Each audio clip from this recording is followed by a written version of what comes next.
Vamos então agora avançar e vamos no tema sensível, que é o tema que tanto se pergunta, que é o tema do conflito federativo.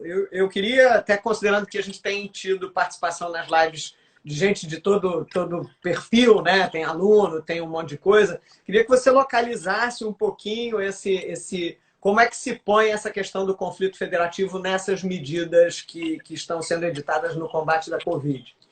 Ótimo. A sua pergunta, a sua colocação, na verdade, é muito importante, porque a gente precisa primeiro situar o tema, né? Eu concordo com você. Até porque, assim, eu manifestei algumas vezes sobre isso, publiquei um artigo no Jota e tal.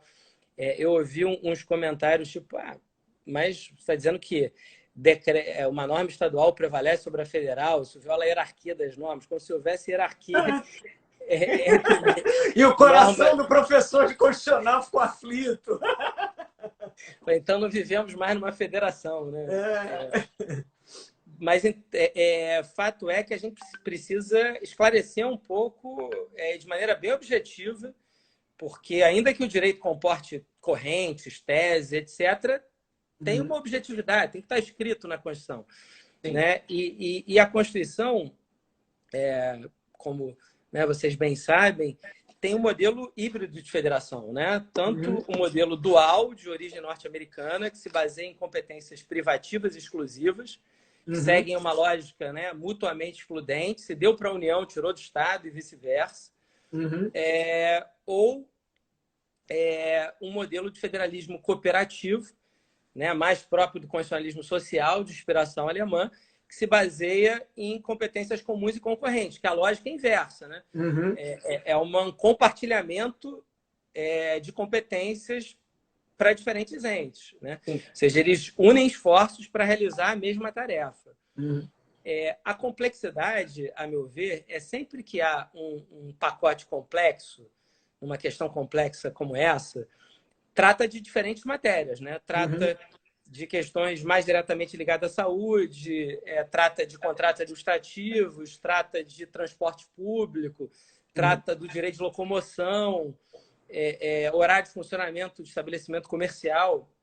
E essas matérias se sujeitam a normas diferentes de competência. Então, a gente se depara com uma situação de conflito potencial de regras constitucionais sobre competência. Aí, eu acho que o primeiro passo, né, que é o essencial, é identificar qual é a matéria preponderante.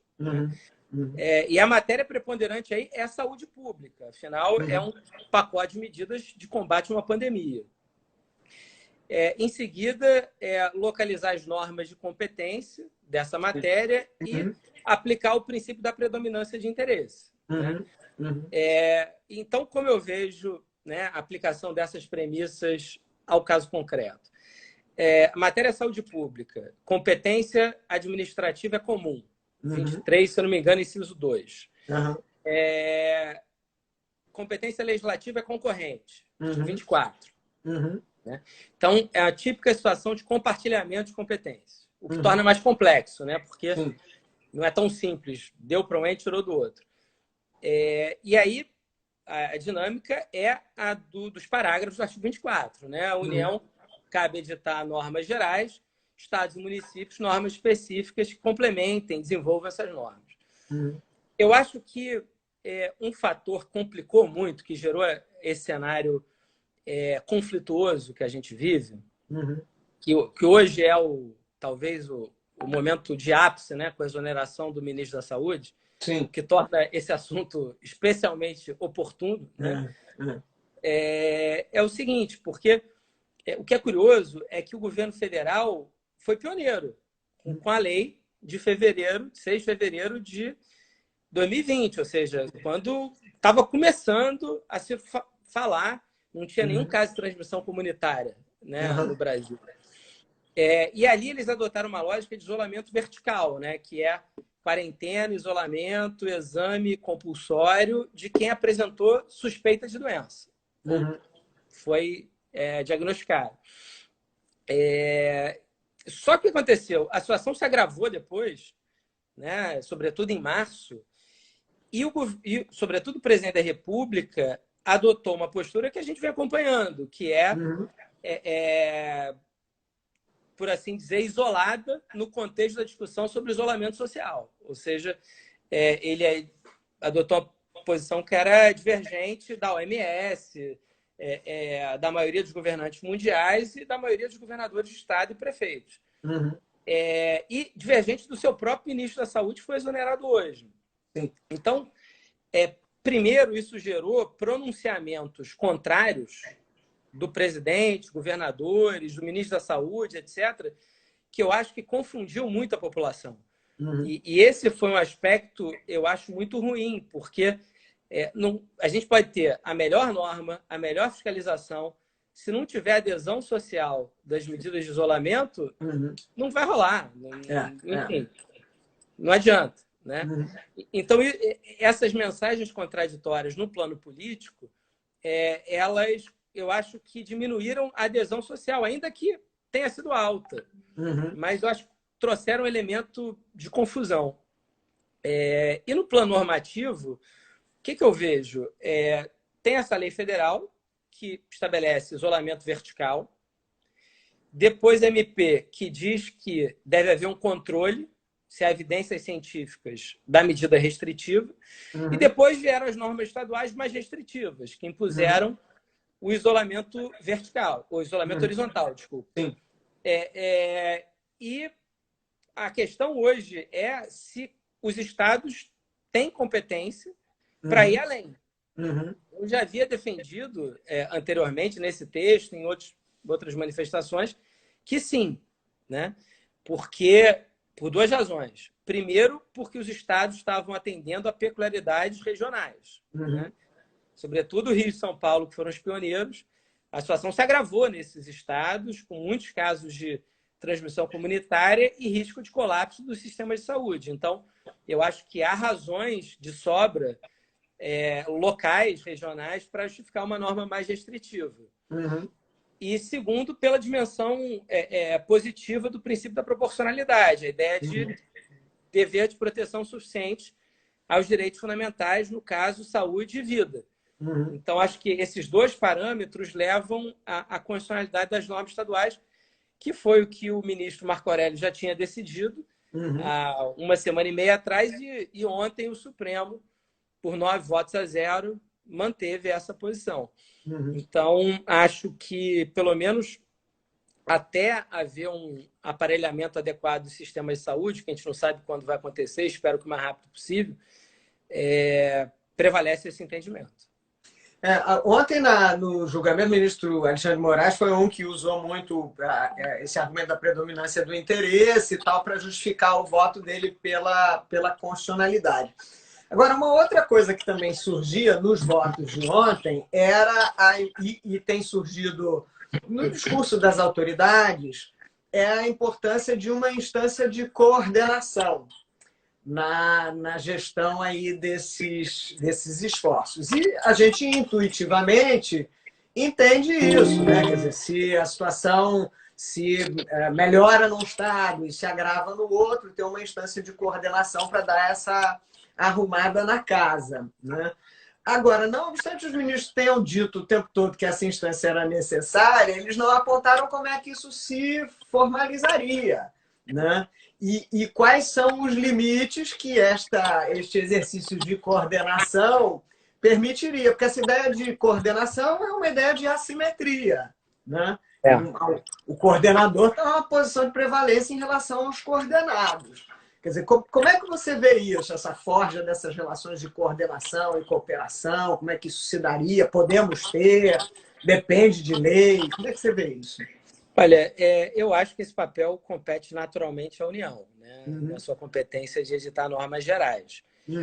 Por essas circunstâncias, né, que se sucederam, eu acho que a União acabou não tendo capacidade de desempenhar essa função, porque sequer havia sintonia interna na União, dada a dissintonia entre o presidente e o ministro da Saúde. E a dissintonia também da posição do presidente com o MS, enfim, posicionamento majoritário no plano científico. Então, acho que o Palácio do Planalto não conseguiu exercer essa coordenação que caberia naturalmente a ele. Né? E todo contexto de crise precisa de comando único. ainda que respeite as peculiaridades locais, mas assim, diretrizes gerais únicas são necessárias. Portanto, eu concordo com a colocação. Sobre como um caminho, a PEC do orçamento de guerra, que foi aprovada já na Câmara e ontem no Senado, tem um modelo institucional para isso, que é um comitê de crise presidido pelo presidente da República, com diversos ministros de Estado e com a participação, embora não com direito de voto, de representantes estaduais e municipais. Então, é um caminho, né?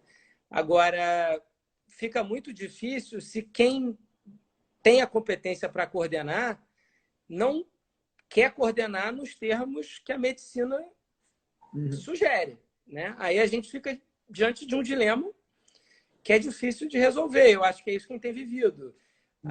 No vácuo do exercício desse poder por quem de direito, os governadores e prefeitos ocuparam esse espaço. É como eu vejo a situação, eu acho que a PEC do orçamento de guerra traz uma solução institucional interessante, assim.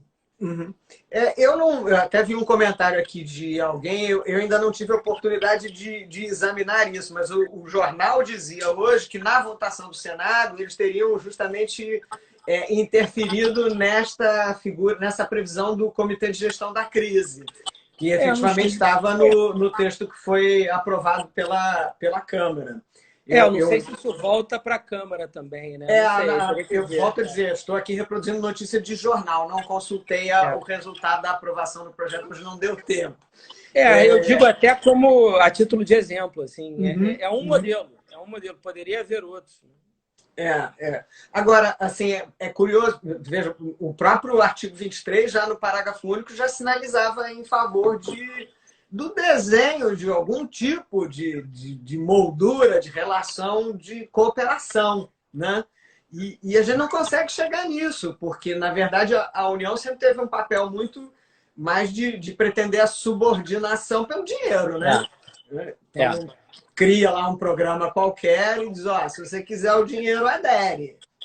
Então, a gente, mais do que o desalinhamento interno do governo nesse momento agora, a gente não tem uma prática de construção de relações de cooperação, né? Um negócio danado. Então, um histórico. Tem essa cultura, aí eu acho que fica mesmo complicado. Agora, de novo, quer dizer, ok, o critério do interesse predominante e tal, mas acho que a gente ainda vai ter algumas zonas de indeterminação aí, né? Até que ponto se possa... A própria decisão pelo isolamento horizontal, eu fico pensando, ela beira outras situações. Um exemplo que nós dois vivemos, que somos professores. Ok, ficam suspensas as aulas, né? Isto exigiu, de outro lado, do MEC, do regulatório do MEC, que dissesse, olha, então pode online, olha, pode fazer banco online, pode...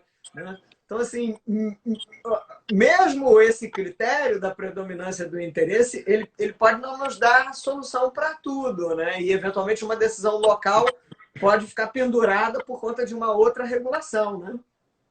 É muito complexo. Assim, teria que ter um comitê de crise para receber todas essas questões e harmonizar.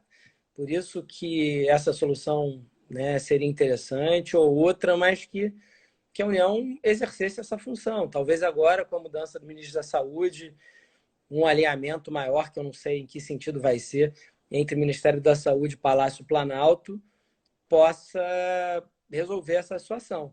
Né? Eu acho que o que a gente mais precisa agora é união de esforços no sentido comum. Assim, a gente está diante de uma situação muito difícil em termos de saúde pública, em termos de economia pública.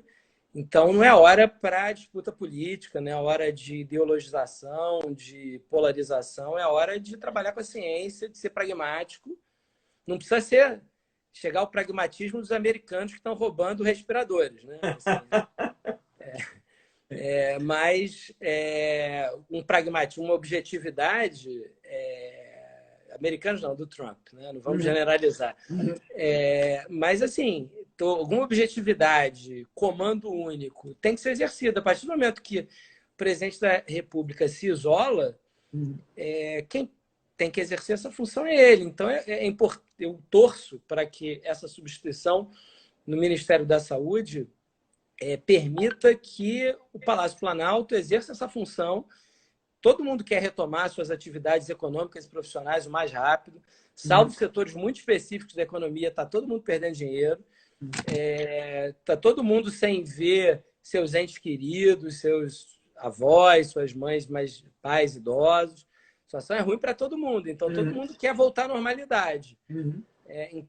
Por outro lado, há uma preocupação concreta do sistema público de saúde não colapsar. Então, eu acho que a gente precisa ser racional, pragmático, estabelecer um meio termo, consensuar algo que permita com que a gente siga adiante e possa agir com unidade. Porque o que a gente tem visto, né, eu acho que o ápice disso foi aquela reunião do presidente com os governadores que terminou num bate-boca, né? Acho que a gente precisa da antítese disso. Agora, eu penso que também essa decisão de ontem na ADI, afirmando a competência, ela também pode contribuir para que estados e municípios se animem a efetivamente dizer, olha, aqui o quadro é esse.